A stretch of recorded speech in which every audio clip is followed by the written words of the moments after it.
last year I passed half a century at sea, so you know a little bit about sailing. I started sailing in the mid-60s, Merchant Navy, Royal Navy. In between stopping sailing and becoming a pilot in the Rotterdam area, I was a teacher in mathematics at high school. And during my period as a pilot, I happened to be chosen in the board, and I was starting to get involved in all these things about, for instance, fatigue. Coming from the airline business, called there at that time cockpit resource management, and we transferred that to bridge resource management, and nowadays it's being taught in quite a few maritime universities. I'm still sailing. I'm a voluntary skipper on a 60-meter 3-mast schooner, sailing with a 15 crew and about 30 passengers for fun. This happened because of fatigue. But before I start talking about that, I'll take you on a little trip. We are on a 150,000-ton deadweight bulk carrier coming from northeast Australia bound for Rotterdam. We are entering the English Channel. Having been at sea about 4 weeks already, these are slow steaming ships. Entering the Channel, and I hope everybody of you has enough geographic knowledge to know where that is. Traffic is very dense. The Channel and the North Sea are one of the areas in the world with the most dense traffic you can imagine. And it's even become worse due to oil and gas operations and nowadays wind parks. Coming into the Channel means that you, after 4 weeks of almost open ocean, come into very dense traffic. You are required to report, you are required to watch all your instruments, other ships, all types of ships. And with all types, I mean really from the smallest sailing boat to the largest container vessel and bulker or tanker. This channel is narrowing down to the Pas-de-Calais, Strait of Dover, even worse.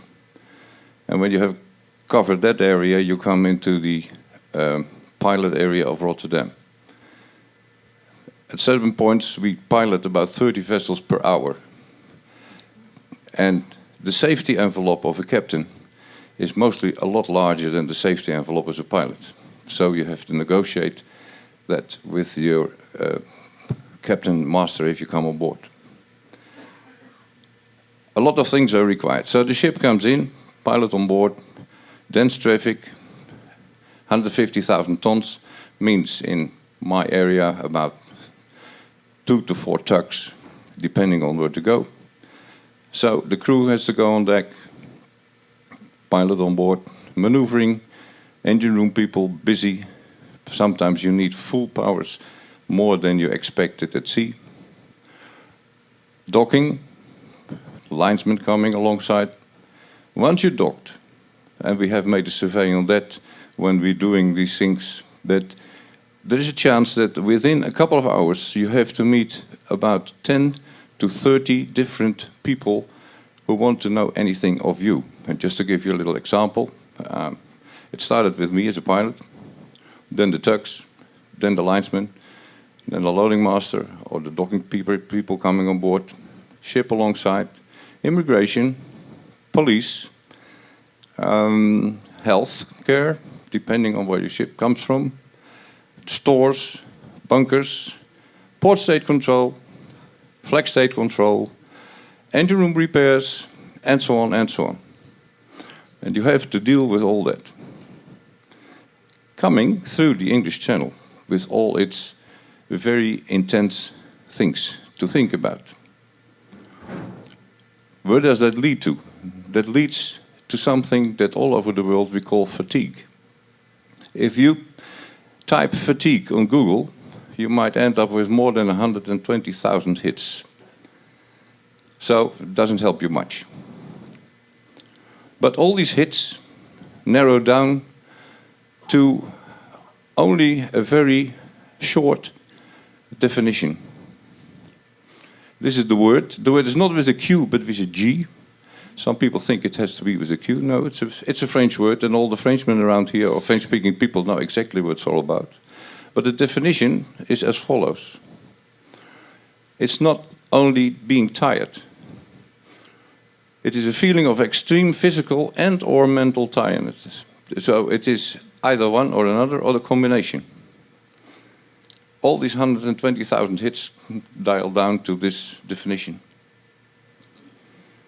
Meaning that somebody who has fatigue, and almost anybody on board of a vessel, as I described, tends to have some sort of fatigue. And one of the worst things of fatigue, we have found out, or not we, but some universities have done studies on it, and especially the University of Uppsala in Sweden and Tokyo in Japan have done intense studies on that. One of the worst things of fatigue is that your reaction time slows down by percentages, and not only just a couple, but it can slow down to 50% of what your actual reaction time is. Meaning that if you have to deal with intense situations, and you are too late in reacting to that due to fatigue, accidents are to be happening. Now, these investigations also found out that there is not only one sort of fatigue. They narrow down to about 4 types.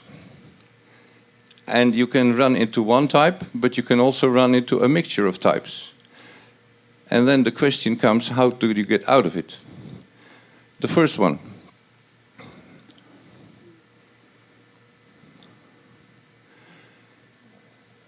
Everybody knows about the sleep cycle?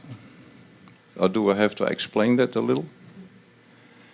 Your sleep cycle is about 4 to 5, sometimes 6 times an hour and a half on people like us. And the sleep cycle means that you fall into deep sleep and then slowly come back to what they call ERM sleep, which is just about being asleep or getting awake. And that cycle has to be gone through at least 4 times to stay healthy. If you start to disturb that sleep cycle, you are hitting the best thing of you being healthy. So meaning that you're not healthy anymore. Sounds very black and white, but it is. Why? Because in the first 2 sleep cycles, you run into deep sleep.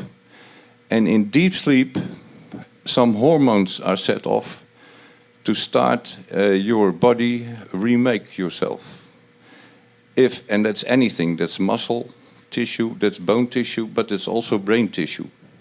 Although brain tissue is growing far slower than the rest, it is renewing. But if you in the first 2 cycles don't come into that because you are disturbed, you know your cycle is not renewing. So you stay on your old level. And there are studies which show that people who do that for a long time, in the end, just die because of it. The second one. Too little sleep in the number of consecutive nights. Meaning that all of you know that a normal working day is about roughly 7-8 hours. And we tend to work on a couple of hours more. So we have little rest. And what happens on Friday night, you say, oh, this is it. And Saturday morning, I'm going to sleep. And this is one of the least ones. For in this one long night from Friday to Saturday, you're back in business. The other one, disturbing your sleep cycle, for instance, going on a whole night and then trying to sleep, it'll take 3-4 days to get rid of that type of fatigue. The fourth one. Extreme physical or mental strain. Well, physical is very easy. If you are very healthy and you are, say, for instance, in the gym or running 10 kilometers 3 times a week, and all of a sudden you have to run a marathon, then you have extreme physical strain. But the extreme mental strain is what happens with that ship we just traveled with. People watching radars, active screens, engine rooms, being on the run all the time. That is a mental strain that's taking a hell of a lot of energy out of you. Just to give you an idea, in the Rotterdam area, the people who do the vessel traffic service, which is behind screens, are not allowed to do that longer than 1 hour at a time. Your brain narrows down the screen to about the screen of a TV or a PC, down to about 60% of what you see after an hour. So you have to rest. So everybody of you who is behind screens for longer periods than that, their attention is going down. So you are starting in a fatigue cycle. I just warned you, not too long behind the screen of a PC. That one can take a long time to restore. It's known that people who run don't run a marathon, but all of a sudden do that, it takes them 6 weeks to be back in business. Mental strain might take you, if you go too far for that, and that's what they call overload, or burnout is even worse. It starts with an overload. If you tend to a burnout, it means that your brain is deteriorating. And getting out of a burnout, you will never come back to 100%. So if you pass that part, you'll never be the 100% person you were before you had a burnout. As the brain tissue only grows very slowly and not to the extent that it was. And then the fourth one is inertia. This a type of fatigue. They found out that nobody exactly knew.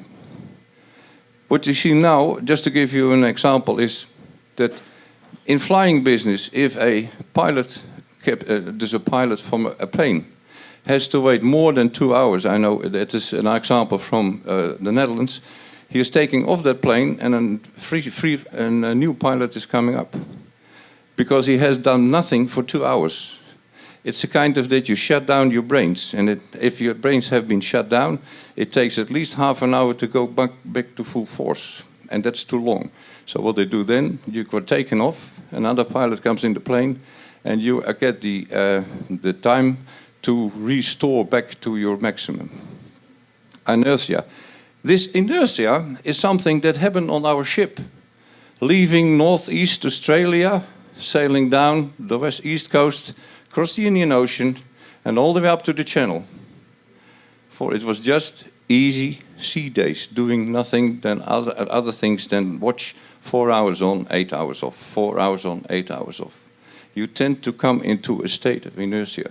And then all of a sudden, you come in the English Channel and you have everything on your head. But your brain doesn't want to do that. It has to start. It's just the same like a diesel engine. You better have it run 10 minutes before you really start working it, so everything becomes warm. You can imagine that you can run into a mixture of these type of fatigue. In the title in the book that Jason gave us, it was paperwork and fatigue. Well, the paperwork is over here. Being behind the computer all the time. I've spoken with captains that they say, I'm not sailing anymore, I'm more than 60% behind the PC just to fulfill all these crazy questions of all the people who wanted to be on board, just to cover up that you don't make mistakes or whatever. And our question on board of ships is always, who is looking at all these filled in papers? Most of the time, nobody. The papers are filled in, sent to port state control or whatever, or authorities, and they put them in the book and nobody looks after it, unless, like what Douglas was talking about, there are some falsifications or some things that are not in order. Then even in Europe, the Coast Guard starts to hiccup. Not only in the States, also. Only in Europe we have so many different countries that there are so many different ways to do that. Well, this is just a little bit to give you an idea that if you come on board, everybody on board has a kind of fatigue. Now, how do you deal with that? If a ship is in and out, like the car carrier, Douglas said, a couple of hours, we have them as well in Rotterdam, coming in, discharging 2,000 cars, coming in the morning, 2,000 cars, 3 o'clock in the afternoon, pilot on board, boop, boop, boop, go again. This crew hasn't even the chance to get out of fatigue, for it's out again. The bulk carrier we were on, they are lucky. Discharging a bulk area that size takes a couple of days. So after the first day, when all these people have walked over them, is the best time for you to come on board the ships like that. For then the crews have settled down a bit, have had a chance to sleep a bit. So the only thing you should do when the ship comes in is just present yourself, say, this is and this is where are we, and we are to be found on that phone number, and we are there. Just call us whenever necessary. And then, when the ship is longer in port, 2-3 days, come after the first real night back to the ship to have a talk to the people itself. If you just come into this 10 to 30 people that already come on board, nobody knows as you. Mr. Zuidema, have I spent my time? Yes, sir. Okay. Any questions?